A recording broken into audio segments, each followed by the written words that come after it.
everyone. This is Sarah coming at you live inside the Literacy Lounge, which is our summer Facebook group for upper elementary teachers. And this is our very first bonus training. We are going to be talking all about what is morphology and how the heck do I teach it. So I hope you are excited for today's session. Before we get started, there are just a very few housekeeping things that I want to share with you. There's about like a 15-second lag when I'm speaking and when you actually hear it. So there might be some times that I sort of pause. I wait for comments to come in so that way we can participate with each other and kind of engage. Also, I usually share an office with two Great Danes. They're currently sleeping in our bed right now, which my husband's probably not going to be too thrilled about. But if they happen to bark, it's just because they're excited about literacy as well. And I might have to pause and go just quiet them down.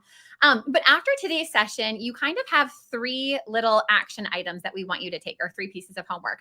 The first thing that we want you to do, and so be thinking about this as you watch today's session, or if you're catching the replay, we would like you to create a post inside this group sharing your biggest takeaway or your biggest aha moment from the session. And first of all, this helps us know what is resonating with you. It helps us know what future trainings and podcast episodes and resources that we can create to support you even after this group ends. But then your takeaway also might be the thing that inspires another teacher in this post or in this group to take action and put these things into practice in their own classroom. And then what we're going to do is after every training that you attend, we're going to ask you to do the same thing. And then next Thursday, when we're done with all the trainings, every time you make a post with your takeaway, that's going to put you in the entry for a giveaway for a $150 Amazon gift card to help fund your library. So if you want to enter that giveaway, simply create a post with your takeaway from this training, and that will automatically enter you for the giveaway for next week. And then I am sharing a freebie and a PD certificate with you guys. And both of those are going to be linked inside the, or they're linked in the comments of this video. So once you finish watching them, be sure to grab those. If you can't find them, just add a comment to the end of this video and we will send them to you, or someone on our team will get them to you. And then the third thing is I know that we can't see each other and I wish we could do this in person, but it's always so much more fun if our sessions are interactive. And so even though I can't see you, I would encourage you to drop a comment, drop emojis, ask questions, engage with other people during this session. That's just going to make it as interactive as we possibly can. So to get started, go ahead and drop an emoji in the comments if you are excited to nerd out with me over word study for the next 30 to 45 minutes, because I am super excited for this session. I am going to go ahead and I put together some slides. I also have some notes. I just want to make sure that this session is helpful for you. So I'm going to go ahead and bring my slides up on the presentation here. Feel free to take screenshots of this during the presentation. This will be available in the group for the next 10 days, so you can always come back and watch this whenever you're available. But we are going to talk about what morphology is and how do we teach it in upper elementary. So first of all, morphology is the study of words. And specifically, it's the study of morphemes. And morphemes is maybe one of those words that you're like, I've heard that before. I think I should know what it means, but I actually don't know what it means. I've definitely had to go look this up and remind myself, okay, what is a morpheme? And a morpheme is simply the smallest unit of language that contains meaning. So if we think about words, a lot of our words have word parts, and those word parts have meaning. And so a morpheme is the smallest unit of meaning in the English language. And when we're talking about morphemes, there are two different types of morphemes that we want to know about, and we also want our students to know about.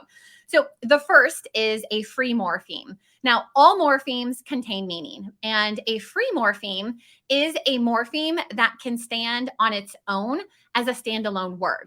Now, it can still be combined with other free morphemes or bound morphemes to create new words, but as itself, as a word, or the word by itself is a morpheme and it's a standalone word. So example, happy is a morpheme. Teach is a morpheme. Phone is a morpheme. Even though those are individual words, we can't break them down any smaller into smaller word parts that have meaning. Now, on the opposite side, we have bound morphemes. And a bound morpheme still contains meaning. It's a word part, but it must be attached to another word in order for us to have a complete word and for it to make sense. So we can combine them with either other free morphemes or we can combine them with bound morphemes to create new words. So, for example, un or un, the suffix er, and the root tle, those are all examples of bound morphemes. Each of those contain meaning on their own, but un by itself is not a word. It needs to be attached to another word in order for us to, in order for it to have complete meaning. So, for example, if you take the bound morpheme un and you combine it with the free morpheme happy, we can use our knowledge of both the word happy and the morpheme un to figure out the meaning of that word. And so when we know about morphemes and have this information, it helps us figure out the meaning of bigger words. And so I give this to you guys just as some background knowledge as far as what morphology is and what morphemes are. And even if this term morphology is new to you, chances are that you've already been teaching it. If you've been an upper elementary teacher for a long time, then you've probably taught some of these, morphemes or morphological concepts to your students. When you teach your students about prefixes, when you teach them about suffixes, and when you teach them Greek and Latin roots, you are in essence teaching your students morphology, which is awesome. So let me know in the comments if you have been teaching, morphology to your students, if you've already taught them about prefixes, suffixes, and roots. So this just means that you have a great foundation to build off of. And you are going to, I'm going to share some strategies with you that are going to help make your morphology instruction even more effective. So before we get into the specific strategies, I want to make sure that you guys really understand how important this is in upper elementary and why this is something that we really want to prioritize. So there are so many benefits to prioritizing and teaching morphology in our classroom. And the first is it is an effective word learning tool. And the reality of it is we do not have enough time in the day to teach our students every single isolated word that they are going to come across. We can't preview every word in our novels, in our science texts, in our social studies texts. And so we want to give students as many word learning tools as they possibly can. We want to fill up their toolbox with word learning tools. So that way, if they encounter an unfamiliar word, they have enough tools and strategies that they can figure it out on their own, even if we haven't explicitly taught it to them. And it is estimated that over 60% of English words have meanings that can be predicted from their word parts. So if our students have a strong foundation in prefixes, suffixes, and Greek and Latin roots, then they are going to be well prepared to figure out the meaning of unfamiliar words, even if they've never seen them before, simply because they know morphemes. The other benefit, though, is that teaching morphology also has this kind of residual impact on helping students improve their word recognition. And you guys probably know because we're upper elementary teachers, and even though we don't necessarily teach students, or it's usually not expected that we teach students to decode, we still have students in upper elementary that struggle with reading. And if students do not have strong word recognition skills, there is no hope of them comprehending a text. And so our students have to have the ability to recognize the words that they read if they're going to understand it. Now, even though morphology focuses on word meaning, there is a benefit to students that comes with the word recognition. And, this is really important, especially in upper elementary, because starting in about third grade, students are exposed to a lot more multisyllabic words. And I don't know if you guys have experienced this, but I, would get students in fourth grade and, the teachers would say, like their second grade teacher would say that they were a great reader. They had no problems reading. They were so strong. But when they got to me in fourth grade, they were struggling. And I'm like, okay, what happened here? And it wasn't that the student all of a sudden forgot how to read in third grade. It's that the texts became more complex and the tools and the strategies that allowed the student to be successful up until second grade were no longer enough because the multisyllabic words, significantly increased in third and fourth grade.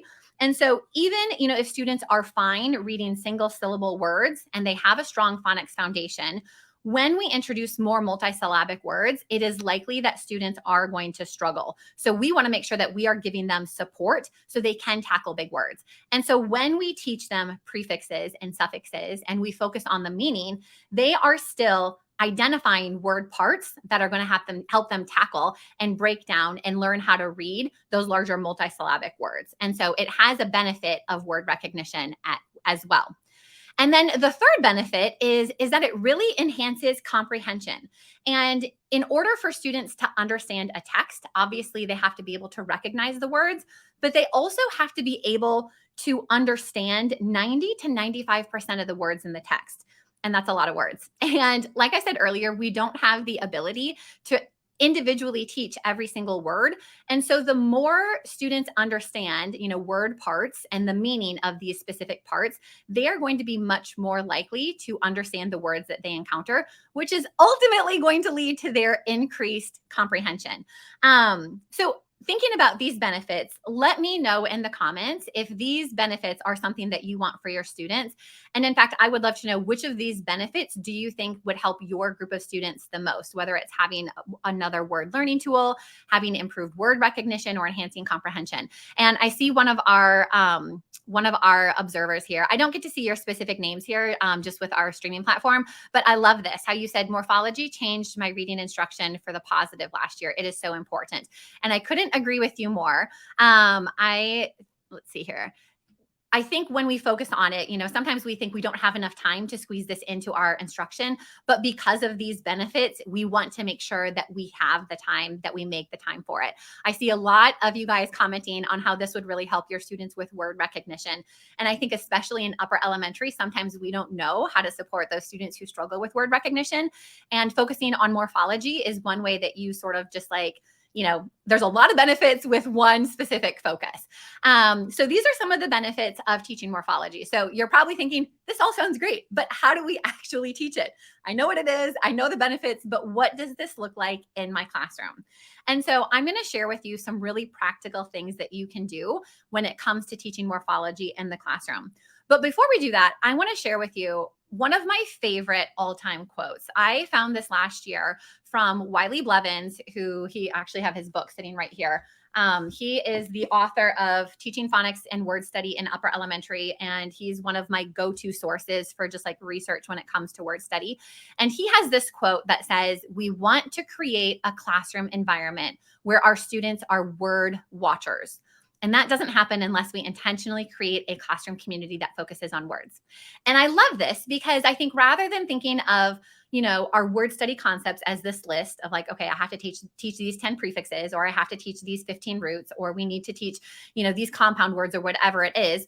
If we view our instruction through this focus and this purpose of, I am creating a classroom environment of word watchers, the impact of that is huge, because when students are aware of words, it's going to come with all of those benefits that I just shared. So it is my goal and my hope for you that you really take this quote and you make this sort of like your purpose for your word study instruction this next year. And that rather than thinking of, word study concepts in isolation and as a checklist, you view it as this goal of, I want to create a classroom environment that has word watchers, that focuses on words. So we can do that by really doing 3 practical things. And that is, first of all, providing systematic and explicit whole group instruction. The second thing that we're going to do is give students opportunities to explore and manipulate words. And then the third thing is to help students transfer their learning to the text that they read. So this is kind of your roadmap for how do we teach morphology in an upper elementary classroom. And we're going to go through and break down each of these. And I'm going to give some specific examples and strategies and kind of walk you through what exactly this looks like. I'm going to grab a drink of water real quick.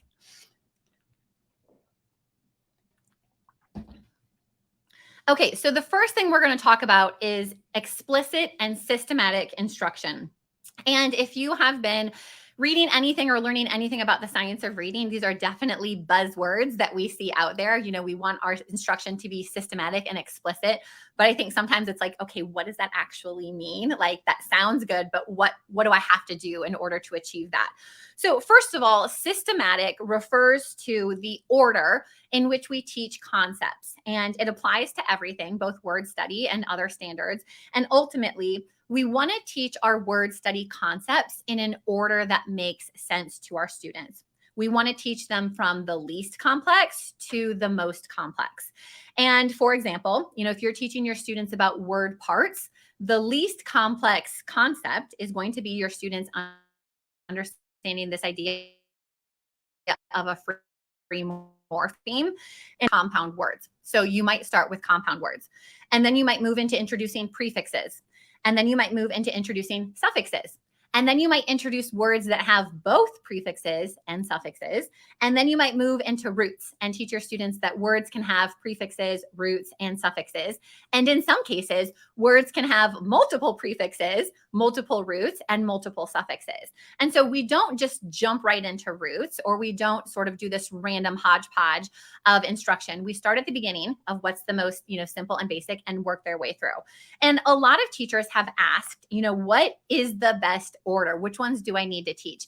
And honestly, that is a really hard question to answer, because so much of it depends on your students. So much of it depends on what your students already know, and how quickly they retain the information. And with that, there's also always going to be more than one way. There is never, and I've done a ton of research on this, and there is not necessarily one specific scope and sequence that says here's the exact number of compound words, prefixes, suffixes, and roots that you need to teach, and in this order. So I want to sort of encourage and empower you to be able to make the decision on your own as far as what makes the most sense for my students. What are they able to accomplish? Now, when it comes to things like prefixes and suffixes and even roots, things that can help you are knowing what are the most common prefixes, and what are the most common suffixes, and what are the most common roots. And that is a great place to start, because those are the ones that your students are going to see most frequently. And we do have a couple of resources, quite a few resources to help with that. And this is one of the things that we are really excited about helping our teachers inside the Stellar Literacy Collective with this next year. And we have a set of prefix and suffix lesson plans that really help with both the systematic and explicit lesson. Now, I'm getting a little bit ahead of myself here, because I'm like, wait a minute, I need to explain what explicit is. So systematic simply just means you teach in a logical order. Now, explicit refers to how you teach your lessons. And this is actually something that I'm going to be going a lot more in depth in our Time Crunch Cure workshop that we are offering next week. And I actually have a really cool tool that I'm going to be sharing with you that is going to help you kind of assess how explicit your lessons are, and if you are providing, sort of too broad of an objective or too narrow of an objective for your students. But ultimately, explicit means that when we are teaching something, that we are providing clear, detailed, and effective instruction. So I'm going to go through and provide an example of what this would look like if we're teaching prefixes. So for example, an explicit prefix lesson would not just be saying, okay, here's the prefix UN, and it means opposite of, and here's some words with it. Okay, that is very basic. We want to go a little bit more in depth so our students have a very clear understanding of that prefix. So let me show you an example of what this could look like. And I'm going to be showing you sort of with an example of a resource that we have inside the Stellar Literacy Collective. And this is also part of what your freebie is. The freebie that we're giving you for this specific session includes lesson plans with anchor charts and student practice activities and slides for the 3 most common prefixes and the 3 most common suffixes. So it's kind of a sample of the resources that we have inside the membership, but it would definitely be a great place to start, and is something that you could use to sort of set up your word study lessons. Okay, let's see. Somebody just asked, is this resource for sale? But yeah. So this is only in the membership right now. So it's not something that we have available outside of the membership on TPT, but you do get a sample of the 3, like I said, the 3 most common prefixes and suffixes to check it out. So what this could look like, an explicit lesson, is the first thing you want to do is introduce the morpheme. And we want to do them one at a time. And this could be done in, depending on how much time you have, you could probably do an entire lesson in one sitting. If you don't have a lot of time, maybe you break this up over, 2 to 3 days, something like that. So when you introduce it, you want to define what it is, letting students know that the prefix UN. And I have a bad habit of always saying, like, reading it like a word, like un or but it can actually be really helpful to spell out the prefix or the root, because sometimes, especially with roots, depending on how it's positioned in the word, it's going to have a different pronunciation. So just a sort of quick, a helpful tip is, when you're introducing the prefix, introduce it as the prefix UN rather than the prefix un. hard to do because I spent so many years introducing this or calling it prefix un. So introduce the term and using academic language. So letting students know the definition, but also giving them the specific information. And prefixes are a little more straightforward. But for example, if you're introducing a suffix to your students, you want to make sure that they understand that there are two different types of suffixes. And this is something that I did not do a good job of when I was in the classroom, and I have since learned. And I love giving teachers information that would have helped me when I was in the classroom. But there are two different types of suffixes. There are inflectional suffixes and there are derivational suffixes. And when we add an inflectional suffix to the end of a word, it does not change the part of speech of that word. But when we add a derivational suffix to the end of a word, it does change the part of speech. And that's important for students to know because it helps them understand the usage and the function of the word in a sentence. So those are the types of things that we want to introduce to students. So we want to make sure that they understand that information. So introduce them, give them a very concrete example. As you can see here, we give them two specific examples of what that looks like, of what this prefix would look like so they can see it and get an idea of how to use it. And you also, when you're giving them examples, you could give them some additional examples, concrete examples as well. You also want to make sure that they understand the exception because there are always an exception for every rule. So for example, we often tell students when a word begins with the prefix un, that means it is not or opposite of, but not every word that begins with un is the prefix. For example, uncle begins with un, but un does not function as a prefix in that word. Or pre, usually as a prefix means before, but the word pretzel begins with pre, but does not function as a prefix in that word. So this is what it means to be explicit, giving students examples and non-examples to make sure that they really understand the meaning of that word. We also want to make sure that students get an opportunity to practice putting words together. So helping them realize that we can add the prefix un to some words, but just because it is added to some words doesn't mean that we can add it to every word and have it, create a word that has meaning. So giving them opportunities to manipulate the morpheme and add it to words that work with that prefix and add it to words that don't work with that prefix. And then we also want to give students an opportunity to see that in context. So often our word study instruction stops at the word level, but the ultimate goal is for students to apply it to when they're reading sentences or paragraphs. So even giving students an example of what that word looks like in a sentence and then being able to have them actually apply, when we apply the meaning of this prefix that we know in this word, how does it help us understand and comprehend the sentence?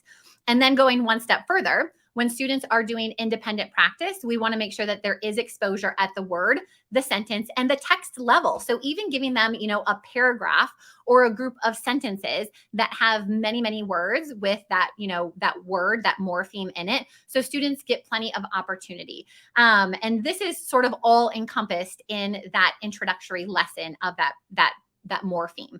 So this is kind of an example of the flow of your lesson. And, like I showed you, opportunities to not just introduce and define it, but also to see examples broken down. We want to be sure to show the non-examples as well, giving them opportunities to build the words, see it in a sentence, and then taking it past just the word level.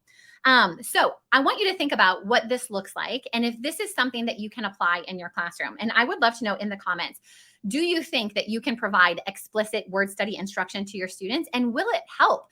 Just really thinking about when we go slow through our instruction and really dig into, the specific morphemes, what would the impact of that be on your students' actual understanding of that? Okay, so this is the first step, provide explicit and systematic instruction. Yep, there we go. Here's your little prompt.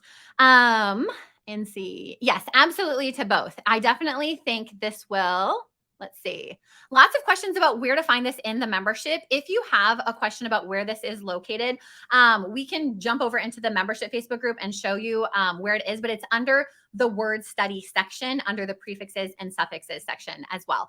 Timing is a concern. I totally get that. And so the one thing I want you to think about with this specifically is that this is not necessarily something that you would have to do every single day. This is not something that you would have to do for every single prefix and suffix. If you even spent time teaching the 5 most common prefixes and the 5 most common suffixes, and you did that at the beginning of the year, that would have an impact. really doing what you can do. Sometimes if we really slow down and provide explicit and systematic instruction, regardless of how much time we have, it is going to have a big impact. Okay, so the second thing, once you have provided the systematic and explicit instruction, that's the first part.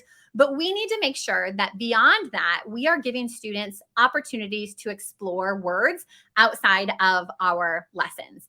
And so, what this could look like is a variety of activities. And this is where I think it gets really fun, because this is where, students, I don't know, sometimes it's hard to make things hands on in upper elementary. And I think word study is a great opportunity for it and for word study just to become fun. And kind of before I jump into this, one of the things that sort of really hit home for me with how important this portion of word study instruction is that I read it somewhere once, and I think it was in one of my Wiley Blevins books, but I read somewhere that students need to have practice with a word study concept for 4 to 6 weeks before they can master it and internalize it. Now, that doesn't mean that you need to teach, the prefix un and then spend 4 to 6 weeks only on that prefix before you move on to the next one. That just simply means that after we have taught something to our students' whole group, we want to be intentionally bringing that into sort of the rotation of skills that we are spiraling and reviewing and practicing for at least 4 to 6 weeks to give our students enough exposure. Now, there are a ton of ways that you can do that, and I'm going to share some different activities that you could do. You could have students do building words, and that looks very similar to what is shown here in the picture. And that is, giving students word study cards, maybe some free morphemes with some prefixes and suffixes, and they simply combine them to figure out how can I build different words. You could give students word sorts, give them words that contain certain morphemes and they have to sort them. So maybe they sort all of the words that have a certain prefix or suffix or have a certain root. You tell them to look for words with the root AUTO and sort those. Look for the words with the prefix RE and they sort those. You could have students do a word ladder. And this could be something fun that you can do in the middle of a transition. If you have just a few minutes, you don't even need to have anything for your students. They could write something down on their desk. And a word ladder is simply where students are given a word. And the idea is that they are building up the ladder with different clues that you give them. So start with the word view. They would write the word view down on their desk or a piece of paper or a whiteboard. And then you tell them, I want you to add the prefix that means before. So now they have the word preview. Then you're going to tell them, okay, I want you to add the suffix that indicates present tense. So now they have previewing. And then you're going to tell them, I want you to change the prefix to mean one that is to do again. So now they have reviewing. And then you're going to tell them, I want you to change the base word to the word read.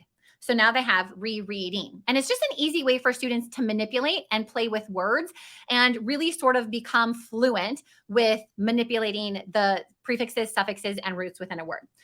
You could have students do a word web where you give them a single morpheme, they put it in the center, and then they come up with all the different words that they can think of that have that same morpheme. And then they could, even go on to define those words, give examples of those.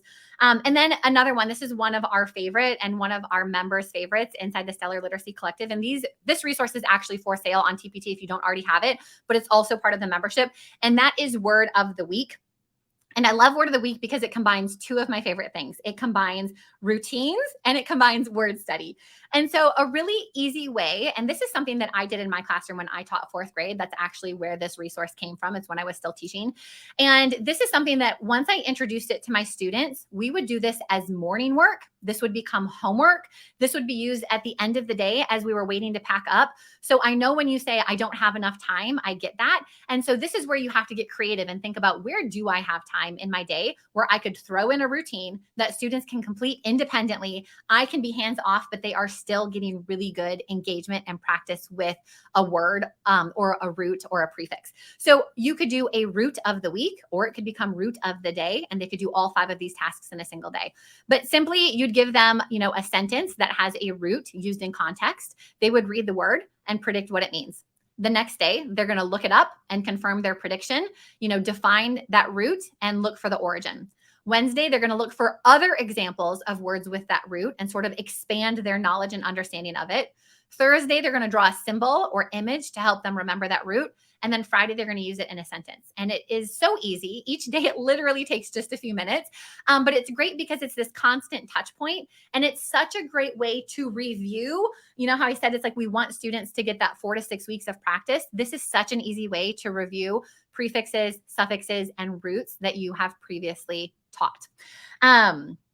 Okay, so again, super easy way to bring in the opportunity to practice more.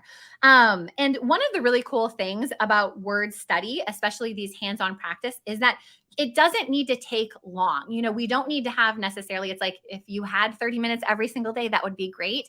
But even if you only had 5 minutes a day and you just did a word ladder or root of the week, or you went through, you know, 1 or 2 of those slides for the explicit lesson, that is still going to have a big impact on your students. Sometimes, you know, less can be more in terms of the impact. So I don't want you to feel like you have to have so much time in order to get benefit from these activities, because most of them take just a handful, you know, just a few minutes, and you still get that impact. So like I said, some of the activities that you can do. Okay, let's see. I'm going a little bit off of my notes here. Okay, I would love to have you guys let me know in the comments. You know, I listed off a few different activities, went through the word of the week. Which of these activities do you think your students would enjoy the most? And which one do you think would benefit them the most? I'm going to grab a drink of water real quick, and then I'm going to take a look at some of your comments. And I love this comment and this reflection here. And this is one of the things where, and I talk a lot about this in our workshop next week, the power of explicit instruction. How, you know, when we have our instruction where it's too big and too vague, our students don't get enough information to actually apply it. But, you know, when we slow down and we can be really explicit, you know, that's when our students start to develop that confidence, because they know everything there is to know about a prefix or about a root. And we really slow down. And this, you know, it really is, I think, explicitly teaching our instruction. It is more effective to explicitly teach fewer concepts than it is to sort of vaguely or in general teach, you know, more to your students. So less definitely can be more in word study instruction. Let's see. Lots of people saying the word ladder, the root of the week. Yeah, word ladders are fun. And the thing that's great about them is it takes no time. And you can even have your students come up with the clues. I love activities like that because it's a great thing to do in the middle of like a transition, right? Like you're having your students line up for recess, come back from lunch, like whatever it is, like do a quick word ladder. Just a great opportunity for that. Okay, so we are moving on here. One more thing, and this maybe is the most important. So the last step in teaching morphology is really helping students transfer their word study knowledge to the text that they read. And, you know, like I said, sometimes we have this tendency, and I was guilty of this when I was in the classroom. And so no judgment passed here because I did this. But I viewed my word study instruction as this isolated silo, and I forgot to make the connection and help students understand how our word study instruction impacts our reading and it impacts our writing and what they can do to actually become word watchers. And so this is a very important step right here. We want to make sure students know that what we do during our word study lessons has an impact on how we read and how we write. And so we want to, as teachers, be aware of how and when we can incorporate word study conversations into the rest of our literacy instruction or even through the rest of your day. So a great opportunity is when you're doing a read aloud. You know, your read aloud texts, picture books, or novels are going to be filled with words that have morphemes. Pause before you're reading or during or after, pull out one of those words and have a brief conversation about it or create a word web.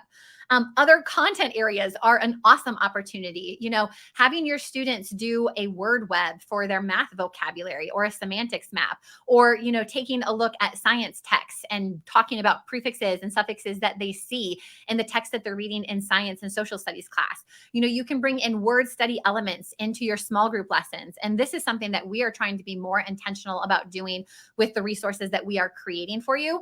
And one of the things that we are so excited about is we are creating for our members inside the membership. And these will eventually be available on TPT as well, just probably not right away, but we are creating a set of third grade small group lessons.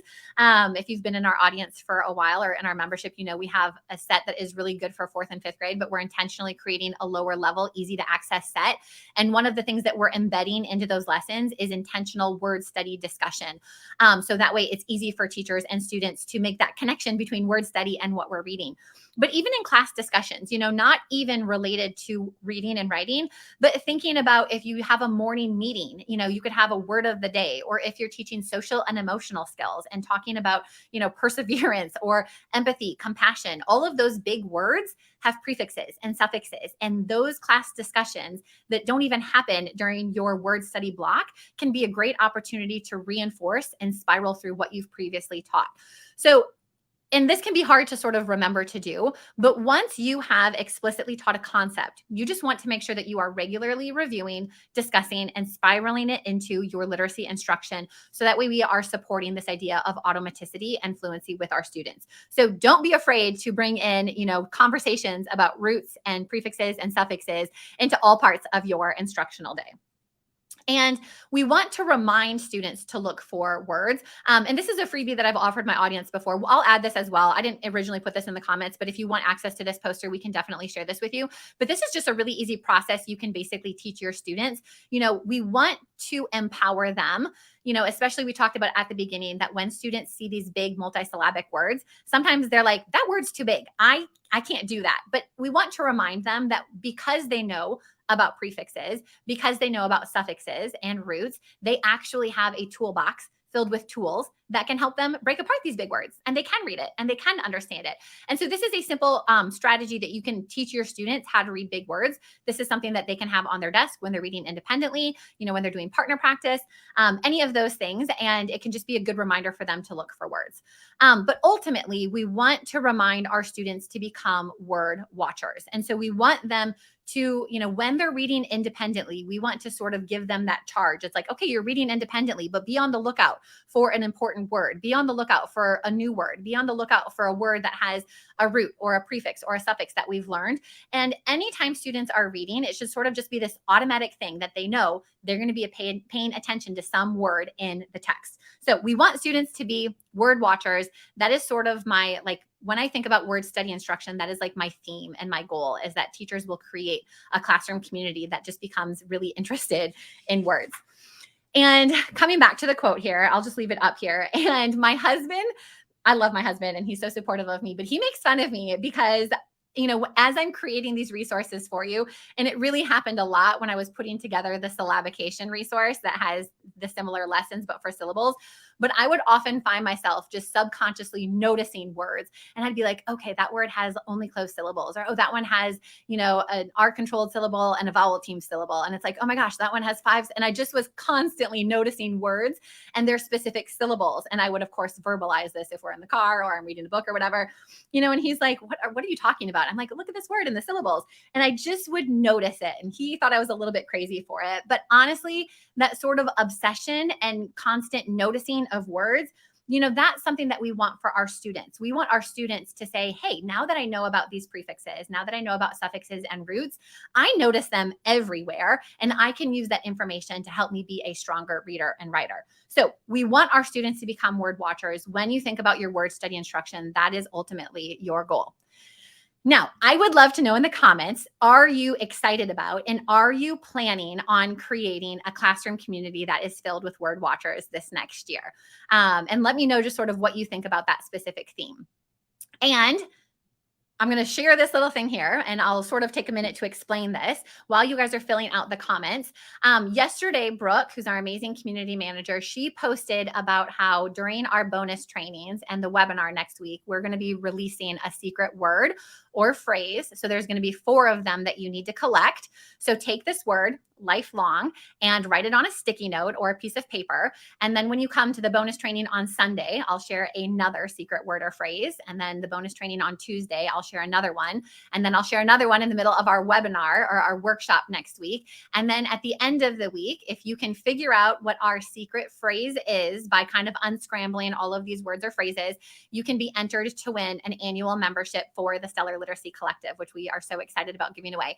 And even if you're a current member, or if you sign up early next week and you end up being one of our winners, we will reimburse you or give you a credit to your account. So current members, you are welcome to play as well. So I'm going to go on to the next slide. So make sure you write this down. If you're going to play our secret phrase challenge, your secret word for this specific training is lifelong. Okay, so let me just recap because I want to make sure we sort of summarize all of this here. The three things that you guys can really think about this next year to effectively teach morphology is first, provide systematic and explicit whole group instruction. Two, give your students opportunities to explore and manipulate words. And then the third thing is really being intentional about helping students transfer their learning to the texts that they read. And if you focus on morphology this year, then let's always take it back to the benefits. Your students will discover a really effective word learning tool. They're also going to improve their word recognition skills. They're going to expand their vocabulary and they're going to enhance their comprehension, which all of these things are amazing and wonderful. And I want them for your students. And so I hope that this is a year that you are feeling just really excited about tackling word study and morphology in your classroom.